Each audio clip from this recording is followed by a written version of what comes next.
나무 아미타불 평생 외워왔는데 삶은 왜 그대로였을까? 많은 분들이 오늘도 나무 아미타불을 외우며 하루를 시작하셨을 것입니다.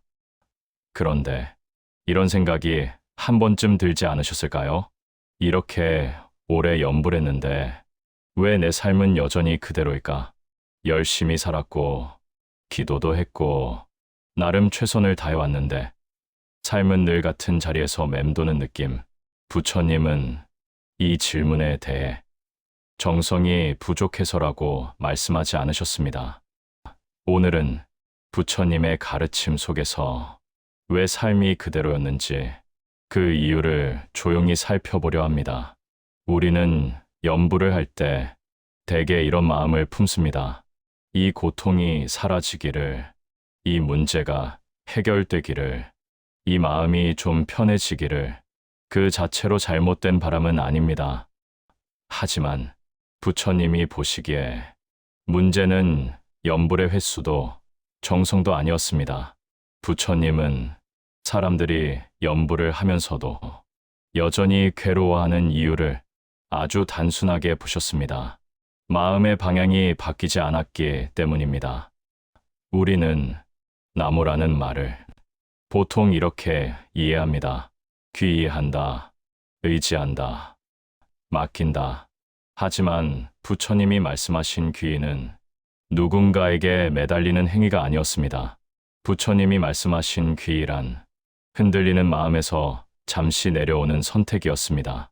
두려움이 올라올 때, 분노가 치밀 때, 불안이 나를 삼킬 때, 그 마음을 그대로 끌고 연부를 붙잡는 것이 아니라 그 마음에서 한 걸음 물러나는 것.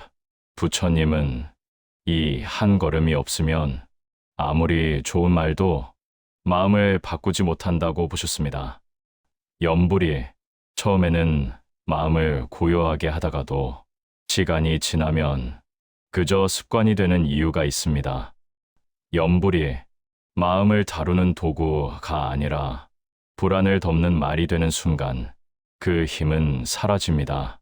부처님은 이 상태를 입은 움직이지만 마음은 그대로인 상태라고 보셨습니다. 이때 연불은 마음을 바꾸지 못합니다. 다만 마음 위에 덮개처럼 얹힐 뿐입니다. 많은 분들이 관세음 보살을 소리를 들어주는 존재로 알고 계십니다. 하지만 부처님의 가르침 속에서 관세음이란 세상의 소리를 듣는 존재가 아니라 내가 외면하던 내 마음을 보게 하는 가르침이었습니다. 우리는 종종 이렇게 말합니다. 괜찮아, 참아야지. 이 정도는 견뎌야지.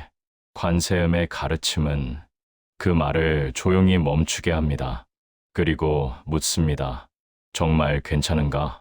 부처님은 이 질문을 피하지 않는 순간부터 마음의 변화가 시작된다고 보셨습니다.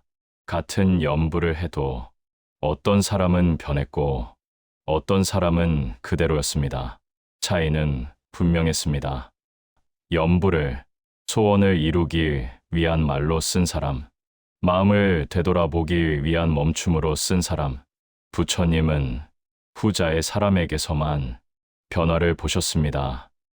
연불이 내가 원하는 미래를 끌어오는 말이 아니라 지금의 나를 정리하는 순간이 되었을 때, 그때 마음이 먼저 달라졌고 삶의 선택이 달라졌습니다. 부처님은 특별한 주문을 요구하지 않으셨습니다. 다만 이 한 가지만은 분명히 하셨습니다. 연부를 외울 때 그 말로 무언가를 얻으려 하지 말 것. 대신 지금의 마음을 한번 내려다볼 것. 분노가 올라올 때, 불안이 커질 때, 욕심이 고개를 들 때, 그 순간 짧게 한번 멈추고 연부를 정리의 신호로 써보십시오.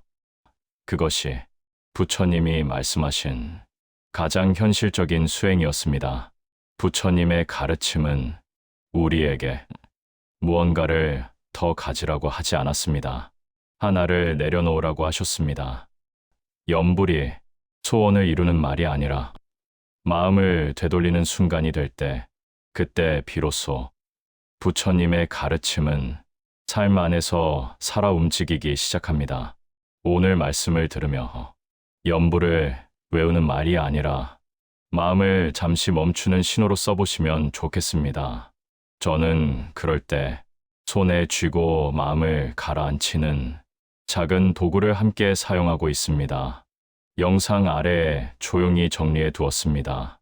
오늘 밤은 마음만 조금 가볍게 내려놓으시길 바랍니다.